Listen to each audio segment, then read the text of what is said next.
حضرت ابراہیم کا ذکر ہے۔ سبحان اللہ، کیسے پیارے نبی ہیں اللہ کے، بار بار رب کریم ان کی شانوں کا بیان فرماتا ہے۔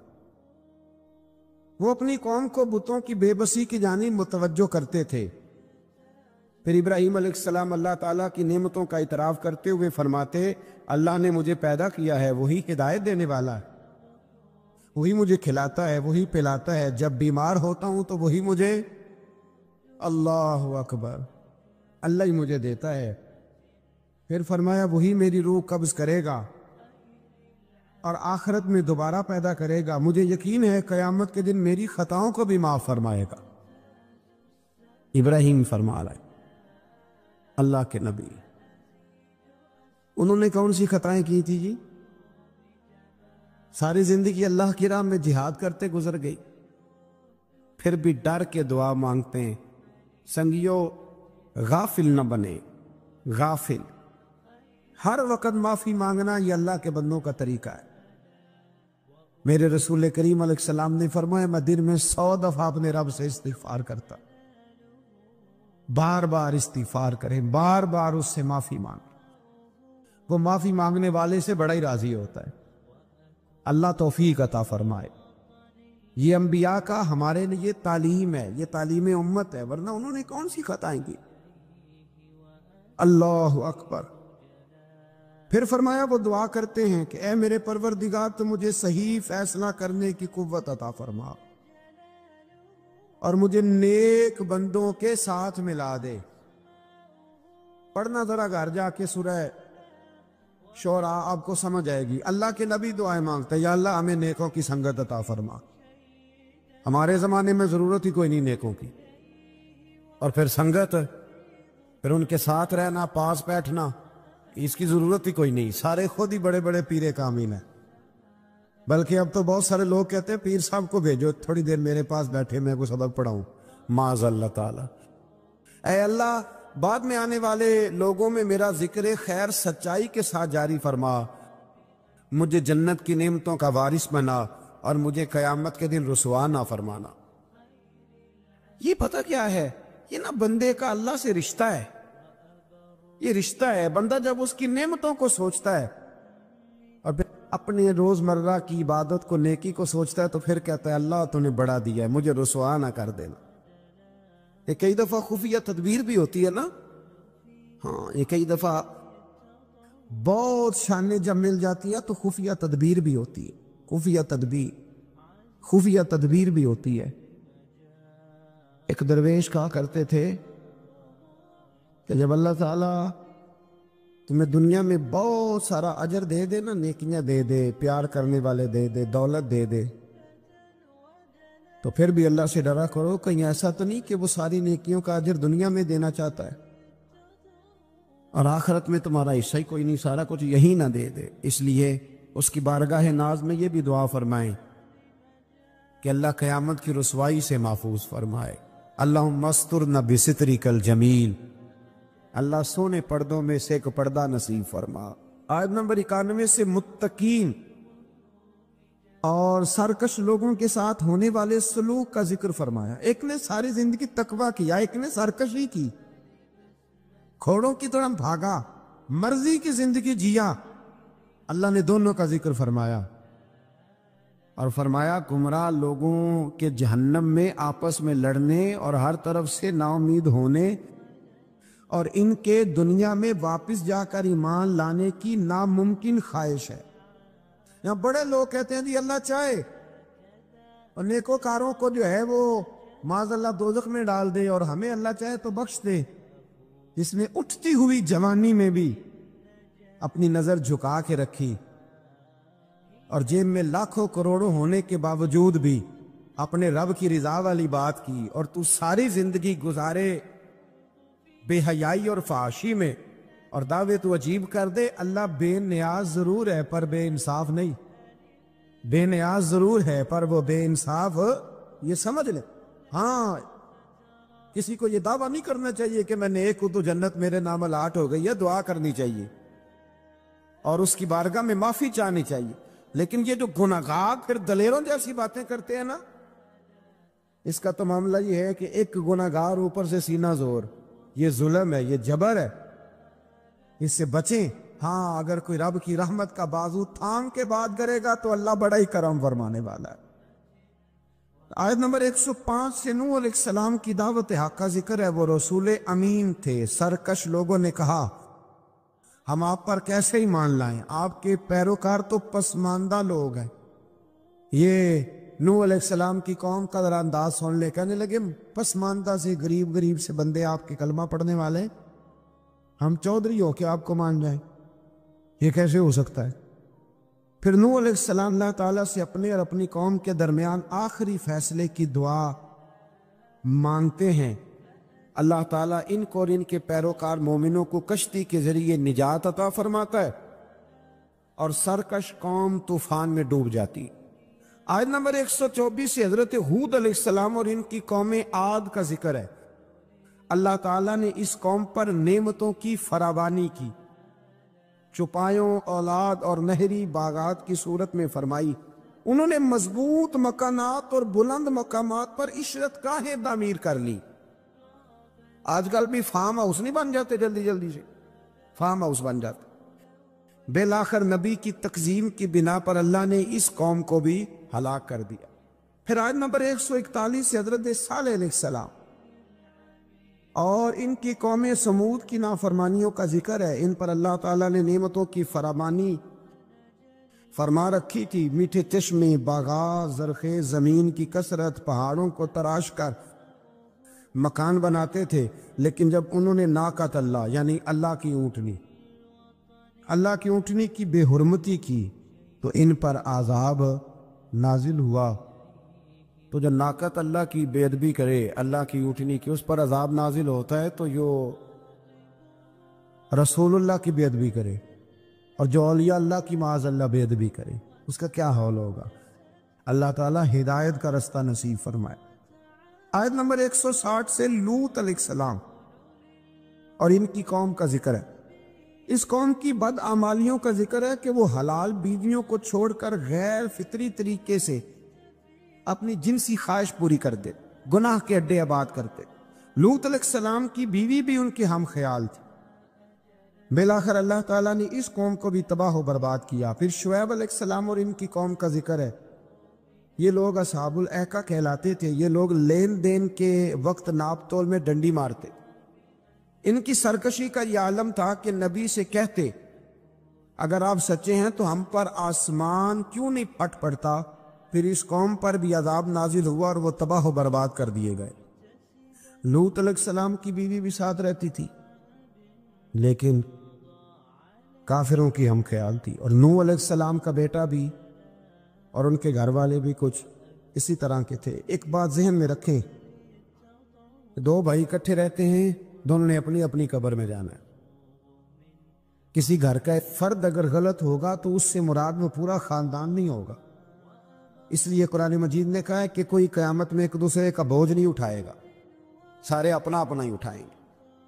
آیت نمبر 192 میں بتایا کہ قرآن اللہ کا کلام ہے، جسے واضح عربی زبان میں جبریل امین نے محمد الرسول اللہ صلی اللہ علیہ وسلم کے قلب پاک پر نازل گئے۔ قرآن کے لفظ ہے نزل علی قلبک، محبوب ہم نے آپ کے دل پر اسے نازل فرمایا۔ یہ بڑی کمال کی بات ہے، محبوب ہم نے آپ کے یعنی کلام اللہ کا اور حضور کے یعنی محبوب اور محب کی جو باتیں ہوتی ہیں نا، وہ اگر جملوں میں بھی ہوں تو جا کے ٹکراتی سیدھی دل کے ساتھ ہے۔ ان آیات میں یہ بھی بتایا کہ جن قوموں کا نام و نشان مٹا دیا گیا، اللہ تعالیٰ نے اتمام حجت کے لیے ان کے پاس رسول بھیجے۔ وہ کہے نہ کہ کوئی ڈرانے والا نہیں آیا۔ قرآن مجید کا مطالعہ کرنے والوں کے لیے غور و فکر کا مقام ہے کہ جن بدعمالیوں کے سبب پچھلی امتوں کا نام و نشان مٹا دیا گیا، آج وہ ساری خرابیاں اس امت میں بھی جمع ہو چکی ہیں۔ وہ سارے گناہ لوط علیہ السلام کی قوم جو کام کرتی تھی وہ آج یہاں نہیں ہو رہا، وہ یہاں نہیں ہو رہا۔ اللہ تبارک و تعالیٰ معاف فرمائے۔ لوگ سمجھتے ہیں کہ شاید رب کریم مسجدوں میں تو دیکھتا ہے، معاذ اللہ تو ہوٹلوں کے بند کمروں میں وہ نہیں دیکھتا۔ اور ہماری خوابگاہوں میں اور فارم ہاؤس میں اور وہ دور دراز دیہاتوں میں جو ہم نے کوٹھیاں تعمیر کی ہیں، اس کے اندر جو ہم گل غبارے کرتے ہیں تو انہیں نہیں دیکھتا. وہ سارے کام جو لوط علیہ السلام کی قوم کرتی تھی، جو نوح علیہ السلام کی قوم کرتی تھی، وہی مذاق جو حضرت نوح کی قوم کرتی تھی نا، کہ یہ چند ماڑے ماڑے لوگ آپ کے ساتھ ہیں. بہت سارے میں نے وڈیروں کو آج علماء اور مشائخ کا اس طرح مذاق اڑاتے دیکھا ہے. یہ 4 بندے چھوٹے چھوٹے آپ کے ساتھ ہیں. بھائی نہیں وہی جملہ جو نوح کی قوم کہا کرتی تھی. لیکن پھر بچے تو وہی ماڑے ماڑے نا، پھر بچے نا وہ ماڑے ماڑے کے. تو کدھر گئے وہ اونچی کلگیوں والے؟ انسان جب بات کرتا ہے تو بغیر سوچے سمجھے کرتا ہے. لوط علیہ السلام کی قوم کی خرابیاں، پھر حضرت نوح کی قوم کی خرابیاں، پھر حضرت شعیب کی قوم اگر ناپ تول میں ڈنڈی مارتی تھی تو آج کیا کچھ نہیں ہوتا. دوائیوں تک میں ملاوٹ ہوتی. بس ایک ہی بات ہے، چہرے اس لیے نہیں بدلتے کہ اس زمین پر گنبد خضرا موجود ہے، رسول اللہ صلی اللہ علیہ وسلم کا ساتھ موجود ہے. بس اللہ تعالی ہمیں رسول پاک کی نسبت کاملہ عطا فرمائے. آیت نمبر 218 میں فرمایا کہ اے رسول مکرم صلی اللہ علیہ وسلم، اللہ تعالیٰ عبادت کے وقت آپ کے قیام اور عبادت گزاروں کے درمیان آپ کے سجدوں کو دیکھ رہا ہوتا ہے. محبوب تیرے سجدے مجھے بڑے ہی پیارے ہیں. جب تو صفوں کے بیچ نمازیں پڑھتا ہے نا تو میں وہاں تجھے دیکھتا رہتا. جب انسان سجدہ کرتا ہے تو رب بڑا ہی راضی ہوتا ہے. اس لیے حضور نے فرمایا جب تم ایک سجدہ کرتے ہو تو اللہ کی بارگاہ میں تمہارا ایک درجہ بلند کر دیا جاتا ہے. جتنے دن باقی رہ گئے ہیں نا، اللہ تعالی ہمیں کثرت سے سجدے کرنے کی توفیق عطا فرمائے. رمضان کے دن نہیں کہہ رہا، زندگی کے دن کہہ رہا ہوں. اتنی زندگی باقی ہے، اللہ تعالیٰ کثرت سے سجدے کرنے کی. حضرت ابو فاطمہ رضی اللہ تعالیٰ عنہ فرماتے کہ حضور نے مجھ سے فرمایا تھا، ابو فاطمہ جنت میں مجھ سے ملنا چاہتے ہو؟ میں نے کہا حضور ہاں. فرمایا پھر سجدے زیادہ کر کے آنا، سجدوں کی دولت تمہارے پاس زیادہ ہونی چاہیے. پھر آگے شروع ہوتی ہے سورہ نمل. نمل کہتے ہیں چیونٹی کو. چیونٹی کے نام پر اللہ نے سورت رکھ دی. پیچھے میں آپ کو بہت ساری سورتوں کے نام یاد کرا آیا ہوں. ایک سورہ نحل بھی ہم نے پڑھی تھی. تو اللہ تبارک و تعالیٰ نے اس سورت میں قرآن کریم کی حقانیت، مومنین کی صفات، مختلف انبیاء کے احوال، اللہ تعالیٰ کی توحید پر دلائل، قیامت کی ہولناکیاں اور حیات بعد الموت کا ذکر فرمایا. اس سورت کی ابتدائی آیات میں ایک بار پھر حضرت موسیٰ علیہ السلام کے احوال اور معجزات کا بیان ہے. آیت نمبر 16 سے سلیمان علیہ السلام کا ذکر ہے. وہ داؤد علیہ السلام کے وارث تھے، بیٹے تھے، اور انہیں پرندوں کی بولیاں سکھائی گئیں. جنات اور انسانوں کے لشکر کا ایک فوجی ڈسپلن کے ساتھ ان کے پاس حاضر رہتے تھے. وہ جو ان کا لشکر تھا نا، اس میں انسان بھی تھے، جن بھی تھے، اور اس کے اندر پرندے بھی تھے. یہ ان کا لشکر تھا، وہ ہمیشہ ان کے پاس رہتے تھے. حضرت سلیمان علیہ السلام گزر رہے تھے تو ایک مقام سے آپ گزرے جہاں چیونٹیاں بڑی کثرت کے ساتھ تھی. تو ایک چیونٹی جو ان چیونٹیوں کی سردار تھی، ان چیونٹیوں کی بڑی تھی، اور مفسرین کرام نے یہ بھی لکھا ہے کہ وہ تھی بھی ایک آنکھ اس کی کوئی نہیں تھی، ایک ٹانگ اس کی کوئی نہیں تھی. لیکن اس حال میں بھی وہ چیونٹی جو تھی وہ چیونٹیوں کی قیادت کر رہی تھی. تو حضرت سیدنا سلیمان علیہ السلام کا لشکر جب وہاں سے گزرا تو وہ کہنے لگی یا ایھا النمل ادخلوا مساکنکم. کہنے لگی چیونٹیوں اپنے بلوں میں گھس جاؤ. کہیں ایسا نہ ہو کہ سلیمان علیہ السلام کا لشکر پے دہانی میں، سلیمان کا لشکر توجہ نہ کرے اور تمہیں پاؤں کے نیچے مسل دے. لہذا اس طرح کرو کہ تم اپنے اپنے بلوں میں گھس جاؤ. حضرت سلیمان ابھی 3 میل دور تھے. تمام مفسرین نے لکھا ہے 3 میل دور تھے. تو وہاں سے چونٹی بولی تو قرآن کہتا ہے کہ حضرت سلیمان اس کی بات سن کے ہنس پڑے. فتبسم ضاحکا، آپ اس کی بات سن کے ہنس پڑے کہ دیکھو یہ چونٹی کیا کہہ رہی ہے، ذرا غور کرنا بات پر کہ حضرت سلیمان 3 میل دور فاصلے پر چونٹی کی بات بھی سن لیتے۔ مولوی نے قرآن کی آیت پکی یاد کر لی، انا بشر مثلکم، کہتا ہے حضور نے کہا میں تمہاری طرح کا بشر ہوں، نبی ہماری طرح ہوتے ہیں جی۔ تو وہ تو 3 میل دور چونٹی کی آواز سن لیتے تھے، اس کے کان میں چونٹی رکھو بلا، اسے کہو کہ بتا بلا کیا کہتی ہے، کچھ بتائے گا، پھر دوڑ لگا دے گا شاید۔ کان میں رکھو اس کو، کہو بتا چونٹی کیا کہتی۔ اور اگر یہ لفظ نہ ہوتے قرآن کے کہ جب انہوں نے سنا تو ہنس پڑے، یہ جملے نہ ہوتے تو شاید اس کو بھی نہ مانتے، لیکن حضرت سلیمان نے سنی چونٹی کی بات، اور اب اگلی بات کہنے لگا ہوں۔ بڑے خوبصورت لفظ لکھے ہیں مفسرین نے، فرماتے ہیں دیکھو ایک چونٹی نے ایک جملہ بول کے اپنے قبیلے کی خیر خواہی کی، تو رب نے اس کا جملہ بھی قرآن میں بیان فرما دیا۔ تو جو ساری زندگی لوگوں کو جملے بول بول کے کہے رب رسول کی طرف آ جاؤ، تو اللہ قیامت میں اس کی بات کو قائم نہیں فرمائے گا۔ جو بھی کسی کی خیر خواہی کرے وہ ایک جملہ بول کے کرے، اور ہو بھی چونٹی، تو اگر اللہ اس کا ذکر قرآن میں باقی رکھتا ہے تو میں اور آپ اگر کسی کی خیر خواہی کریں گے تو انشاءاللہ ذکر باقی رہے گا۔ شرط یہ ہے کہ کریں خیر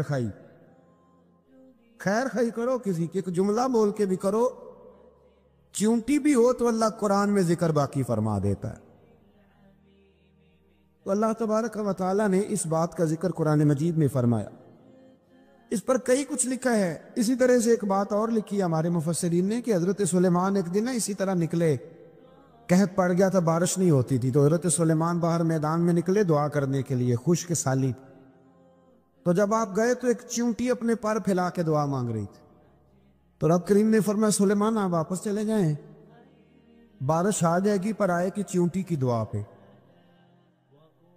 تو حضرت سلیمان نے عرض کی مولا میں بھی تو اتنا لشکر لے کے آیا ہوں نا، تو چلو ہمیں بھی دعا کر لینے دے، تو چونٹی کی دعا پہ برسا دینا پر دعا کر لینے دے۔ فرمایا نہیں آپ واپس جائیں، دعا نہ مانگے۔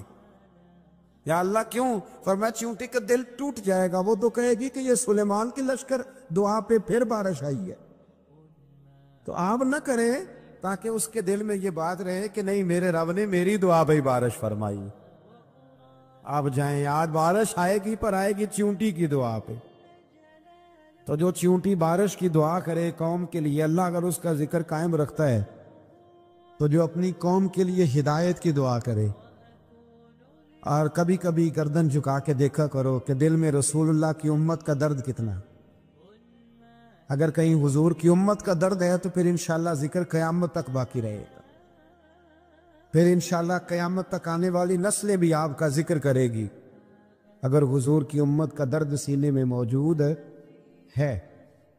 اسی طرح سے پھر حضرت سلیمان کے لشکر میں نا ایک ہدہد نامی پرندہ بھی تھا، لشکر کا کارکن تھا پرندہ، ہدہد غائب تھا۔ تو حضرت سلیمان کہنے لگا کدھر گیا وہ ہدہد، نظر نہ آج آیا، سخت سزا دوں گا، یہاں تو کوئی اچھی خبر لائے گا، کیونکہ وہ ہدہد پرندہ جاتا تھا تو خبریں لا کے دیتا تھا، ورنہ سزا دوں گا۔ اتنی دیر میں ہدہد بھی آ گیا۔ تو یہ پرندے جو کارکن ہوتے ہیں بڑے سیانے ہوتے ہیں، کبھی بندہ ناراض ہو تو صحیح خبریں لے آتے، تو صحیح خبر لے کے آ گیا۔ آتے ہی آ کے بیٹھا تو اس نے حضرت سلیمان علیہ السلام نے کہا کہاں تھے؟ عرض کرنے لگا حضور میں ملک سبا گیا تھا، وہاں ایک عورت حکمرانی کرتی، اس کا نام بلقیس ہے، بہت بڑے تخت پہ بیٹھتی ہے، 80 گز اس کا تخت لمبا ہے، 40 گز چوڑا ہے، اور شاید 80 مان کے 80 ٹن اس کا وزن ہے۔ تو حضور وہ سورج کو پوچھتے ہیں، حضرت سلیمان نے فوراً خط لکھا، فرمایا جا کے اسے میرا خط دے دو کہ یہاں تو کلمہ پڑھ کے ہماری فرما بردار بن جائے، ورنہ تیار ہو جائے، جو اللہ کے غیر کو پوچھتے ہیں ہم ان کے خلاف جنگ کریں گے۔ وہ جب لے کے گئے نا خط، یہ حدود گیا تو وہ میٹنگ کر رہی تھی، اس کے وزیر مشیر سارے بیٹھے تھے، اس نے جا کے خط پھینک دیا ملکہ بلقیس کی جھولی میں. اس نے خط پڑھا تو ڈر گئی. وزیروں کو بلایا. حضرت سلیمان، قرآن کہتا ہے حضرت سلیمان نے کہا تھا خط پھینک کے نا تو سائیڈ پہ ہو کے سننا وہ کیا کہتے ہیں. بندوں کے لیے منع ہے، پرندوں کے لیے جائز ہے. بندوں کے لیے منع ہے سائیڈ پہ ہو کے سننا. ہاں جس کی جاسوسی کی ڈیوٹی ہو، کفر کی جاسوسی، اس بندے کے لیے بھی جائز ہے. تو یہاں ایک تو وہ پرندے تھے، دوسرا کفر کی جاسوسی کر رہے تھے. سائیڈ پہ ہو کے سننے لگے تو ملکہ بلقیس کہنے لگی اب کیا کرنا ہے، یہ خط آیا ہے. تو وہ کہنے لگے ہم تیار ہیں، آپ حکم کریں، ہم لڑنے کو تیار ہیں، لڑیں گے. وہ کہنے لگی نہیں تیزی نہ دکھاؤ. قرآن مجید کہتا ہے کہ وہ کہنے لگی جب لڑائیاں ہوتی ہیں تو شہر تباہ ہوتے ہیں، ملک کھنڈر بن جاتے ہیں. لڑائی مسئلے کا حل نہیں ہے. انہوں نے کہا کہ میں نبی ہوں. ایک دفعہ آزما لیتے ہیں کہ نبی ہیں کہ نہیں. معاذ اللہ آزما لیتے. کہا کیسے؟ کہنے لگی تحفے تائے بیچتے ہیں، اگر مال پر دل للچا گیا تو پھر نبی نہیں بادشاہ ہے، اور اگر مال پر دل للچایا نہ تو پھر اللہ کے کامل بندے. یہ فرق اس نے اس وقت بیان کیا. اس نے 500 کنیزیں، 500 غلام، بڑے شاندار لباس پہنا کے 500 گھوڑا بڑا تگڑا، اس کے اوپر مال و اسباب رکھ کے تیاری کرا کے حضرت سلیمان کی طرف بھیجا. ہد پہلے سے خبر لے کے آ گیا. حضور اس نے یہ پروگرام بنایا ہے. وہ جب آیا سارا کچھ تو حضرت سلیمان دیکھ کے جلال میں آ گئے. فرمانے لگے اسے جا کے کہہ دو تو مجھے کیا تحفے بھیجے گی، میرے رب نے مجھے مالا مال فرمایا ہوا ہے، انہیں مالا مال کیا میرے مالک نے. جا اسے جا کے کہہ تو کیا تحفے دے گی. جب رب دیتا ہے تو پھر کوئی کمی نہ وہ نہیں چھوڑتا. بندے کیا دے سکتے ہیں؟ بندے تو بیچارے 10 دے کے تو 10 دن ان کی آنکھیں نہیں کھلتی. فرمایا مجھے اللہ نے جو دیا ہے کیا بات ہے اس کے دینے کی. حضرت خواجہ حسن بصری رضی اللہ تعالیٰ عنہ یہ حضرت علی کے شاگرد ہیں، مولا علی شیر خدا کے شاگرد ہیں. اور ایک روایت ایسی بھی ملتی ہے کہ بچپن تھا ان کا تو نبی پاک کے گھر چلے جاتے تھے. تابعی ہے، بہت چھوٹے تھے جب حضور کا وصال ہوا، صحابہ کے شاگرد ہیں. ایک دفعہ حضرت ام سلمہ کہتی ہیں کہ نبی پاک صلی اللہ علیہ وسلم کا بچا ہوا پانی پڑا تھا تو وہ بھی حضرت حسن بصری اٹھا کے پی گئے. یعنی حضور علیہ السلام کا جھوٹا پینے کا بھی اللہ نے انہیں، لعاب دہن شدہ پینے کا بھی بڑے صاحب بصیرت تھے. ایک بہت مالدار 30 سال کا نوجوان آ گیا، عبد الواحد زید. حضور میں نے مرید ہونا ہے. آپ نے فرمایا تو میرا بھائی بن جا، مجھ سے دین سیکھ، مرید ہو کے کیا کرے گا. کہنے لگا حضور میں باریکی تک پہنچ گیا ہوں. بھائی تو شریک ہوتے ہیں، تو مجھے بھائی نہ بنائے، مجھے غلام بنائے. تابعداری وہی کر سکتا ہے جو غلامی کرے. بھائی تو شریک ہوتے ہیں، وہ تو مقابلہ کرتے ہیں، غلام بنائے. تو حضرت حسن بصری، حضرت عبد الواحد بن زید رحمۃ اللہ علیہ فرماتے میں کروڑ پتی تھا، ہیرے جواہرات کا ٹھکانہ ہی نہیں تھا. تو حضرت حسن بصری رحمۃ اللہ علیہ فرمانے لگے تیرا میرا سٹیٹس ایک نہیں، تو میرا غلام کیسے بنے گا؟ تیرے گھر میں تو خود 20 غلام ہیں، تیرا میرا سٹیٹس نہیں. میں غریب آدمی ہوں، ایک وقت کھا لیتا ہوں، 2 وقت بھوک کاٹ لیتا ہوں، تو شہزادہ ہے، سٹیٹس نہیں بنے گا. عبد الواحد بن زید گھر گئے، اپنے غلاموں کو کھڑے کھڑے آزاد کر دیا، رشتہ داروں کی لسٹ بنائی، سب کو دعوت کھلائی، جو گھر کے اندر مال دولت تھا ان میں بانٹ دیا، باقی پڑوسیوں کو دے دیا. جو کپڑے پہنے ہوئے تھے وہ بھی اتار کے صدقہ کیے. ٹاٹ کا لباس پہن کے حضرت حسن بصری کے سامنے آ کے کھڑے ہوئے. خواجہ حسن بصری نے نظر اٹھائی، کہا اچھا یہ حال کیسے ہو گیا؟ کہا حضور ہر شے بیچ آیا ہوں. کہا کیوں؟ فرمانے لگے آپ نے کہا تھا تیرا میرا سٹیٹس نہیں، اب تو ایک ہو گیا ہے نا، اب تو سٹیٹس ایک ہو گیا نا، اب غلامی ملے گی. آپ نے فرمایا 3 شرطوں پہ قائم رہنا، 3 شرطوں پہ. ایک، اللہ والوں پہ زندگی میں اعتراض نہ کرنا، کبھی اللہ تعالیٰ کے بندوں پر اعتراض کوئی چیز نظر آئے بھی تو شکوہ نہ کرنا، سمجھ لینا کہ میری نگاہ کی غلطی ہے۔ اور دوسرا، روز اپنے اوپر محنت کرنا، محبت کم نہیں ہونی چاہیے، بڑھنی چاہیے۔ اور تیسرا فرمایا مجھے کہنے کی ضرورت نہ پڑے، کہنے کی ضرورت، تجھے اشارہ سمجھ جانا چاہیے۔ عبدالواحد بن زید کہنے لگے حضور ملے گا کیا؟ آپ فرمانے لگے یہ تیرا مطالبہ بھی غلط ہے، وہ تو بعد کی بات ہے، ملتا کیا ہے؟ غلامی میں آ گئے۔ فرماتے ہیں 30 سال نوکری کی حضرت کی، 30 سال۔ لوگ کہنے لگے بابا پھر ملا کیا؟ فرمانے لگے تم نے بھی مطالبہ غلط کیا ہے، یہی تو میں کر بیٹھا تھا۔ کہا ملا کیا؟ آپ فرمانے لگے میرا اس وقت حال یہ ہے کہ لوگ دعا کر کے رب سے لیتے ہیں، میں دعا نہیں کرتا، ابھی میں سوچتا بھی پورا نہیں، میرا رب وہ چیز پہلے مجھے عطا فرما دیتا ہے۔ اور بغداد کے لوگ کہتے ہیں بغداد میں قحط پڑ گیا، بارش نہیں ہوتی تھی، بارش نہیں ہوتی تھی۔ کٹھے ہو کے سارے گئے، آپ بغداد آئے ہوئے تھے، کٹھے ہو کے لوگ گئے، کہا حضور بارش نہیں ہوتی، مہربانی فرمائیں۔ تو کہتے ہیں لوگ آ کے بیٹھے میرے پاس، بارش کی دعا کر دیں۔ حضرت عبدالواحد بن زید کہنے لگے اے اللہ، تجھے پتہ ہے یہ میرے دروازے تک آ گئے، پہنچ گئے، ابھی تک بارش نہیں آئی، اور لفظ پتہ کیا ہے؟ کہنے لگے تجھے واسطہ میری اس عقیدت کا جو مجھے حضرت حسن بصری کے ساتھ ہے، اس عقیدت کا واسطہ، مجھے رسوا نہ کر۔ انہیں بھیجا کیوں تھا اگر برسانی نہیں تھی؟ دعا دیکھیں، محبت کے رنگ میں دعا ہو رہی ہے، واسطہ بھی محبت کا دیا جا رہا ہے۔ بغداد کے لوگ کہتے ہیں بس حضرت کے جملے بھی پورے نہیں ہوئے، رب کریم نے بارش عطا فرما دی، جملے بھی پورے نہیں ہوئے، اللہ نے بارش دے دی۔ محبت، پیار، سال میں ایک دفعہ حج ہوتا ہے، اور میرے نبی پاک علیہ السلام نے فرمایا تو خوش ہو کے محبت سے ماں باپ کا چہرہ دیکھ، اللہ کامل حج کا ثواب عطا کرے گا۔ یا رسول اللہ اگر 100 دفعہ دیکھوں تو فرمایا 100 دفعہ حج کا ثواب۔ تو سال کے بعد حج ہو تو اگر دن میں 100 دفعہ ہو جائے تو زیارت افضل ہوئی کہ عبادت افضل ہوئی؟ نبی پاک صلی اللہ علیہ وسلم نے فرمایا النظر الی وجہ العالم عبادہ، اگر تو کسی عالم کے چہرے کو دیکھتا بھی رہے تو رب تجھے اپنی عبادت کا درجہ عطا فرمائے گا۔ تو کر تو آپ زیارت رہے ہیں، ثواب کس بات کا مل رہا ہے؟ تو یاد رکھ لیں محبت میں کمزوری نہیں ہونی چاہیے، محبت جس کی کمزور ہو گئی ختم ہو گئی۔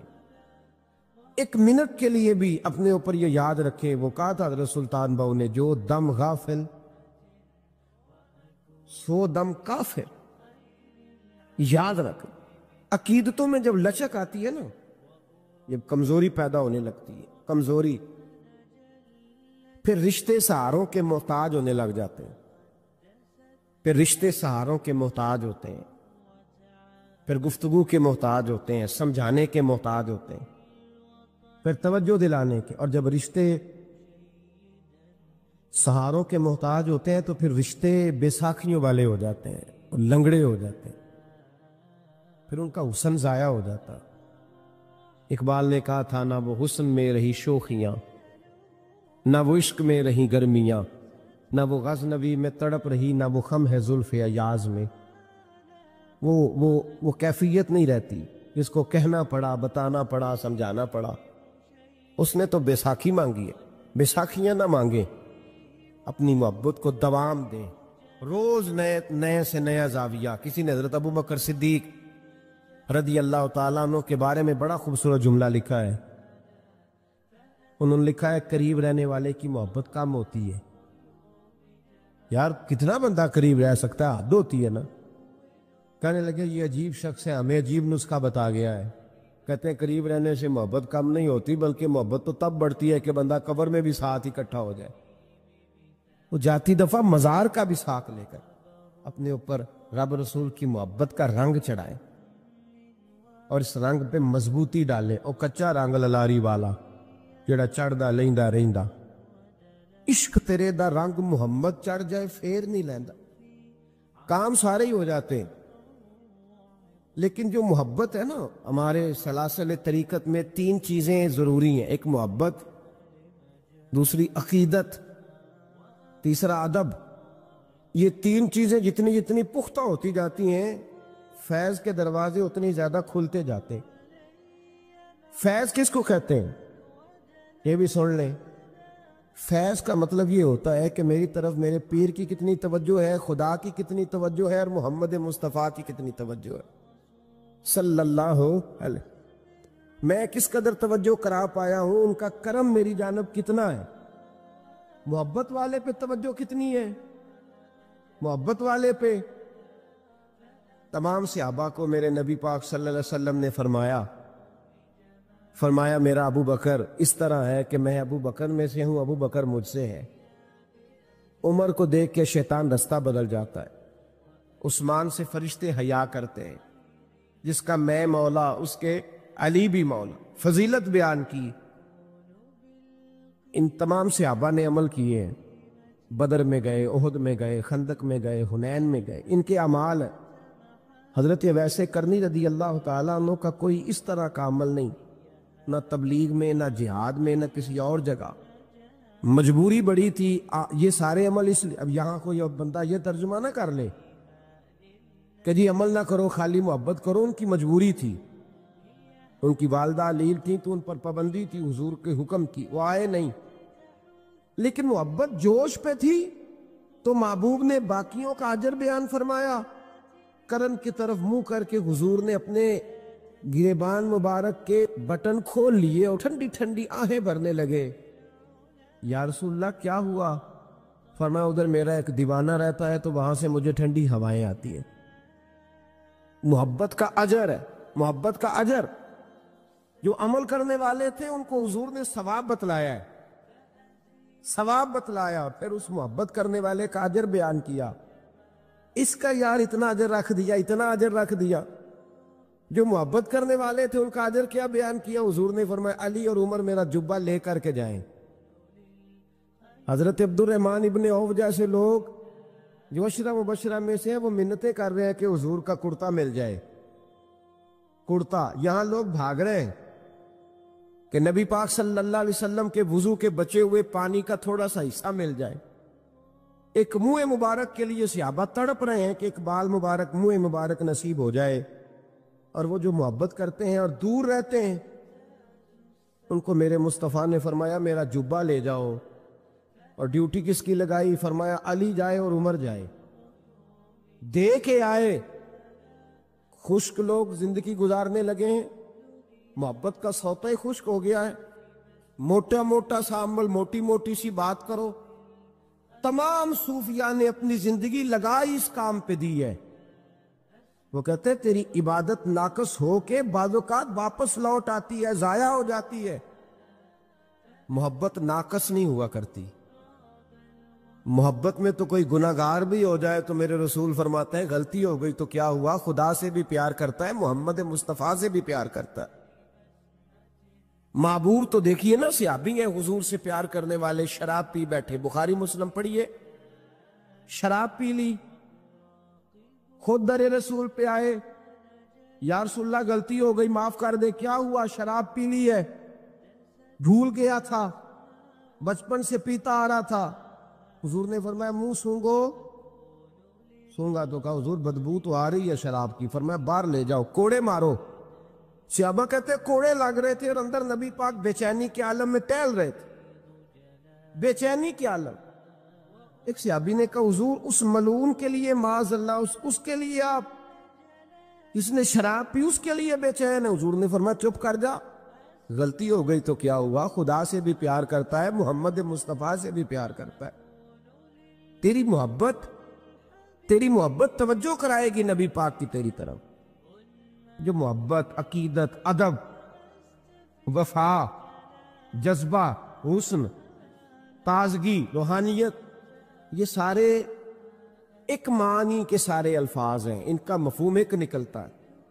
اگر زندگی محبت سے خالی ہو گئی تو اقبال نے کہا بجھی عشق کی آگ اندھیر ہے، اب یہ مسلمان نہیں، یہ خاک کا ڈھیر ہے۔ اقبال کہتے ہیں اب تو ڈھیر ہے، کسی وقت بھی کوئی ہوا آئے گی تجھے اڑا کے لے جائے گی۔ تیرے اندر طاقت اور وزن اتنی دیر رہے گا جتنی دیر رسول اللہ کا پیار تیرے دل میں زندہ رہے گا، جتنی دیر محبت تیرے دل میں، ہمارے صوفیاء نے پیار ہی تو سکھایا ہے، ہمارے صوفیاء نے محبت ہی تو سکھائی ہے، ہمارے اہل اللہ نے پیار ہی تو سکھایا ہے۔ اتنا پیار کہ حضرت امیر خسرو رو ہی پڑے اور حضرت خواجہ نظام الدین رحمت اللہ علیہ سے کہنے لگے محبوبہ جنت میں تو پتہ نہیں کب جانا ہے، کس وقت کے بعد جانا ہے، میرا نہیں گزارا، تو اپنے رب سے دعا کر کہ مجھے اتنی گنجائش مل جائے کہ میں قبر میں بھی آپ کے ساتھ ہی دفن ہو جاؤں۔ پتہ نہیں کب قبریں کھلیں گی، کب دوبارہ رشتہ قائم ہوگا وہ والا۔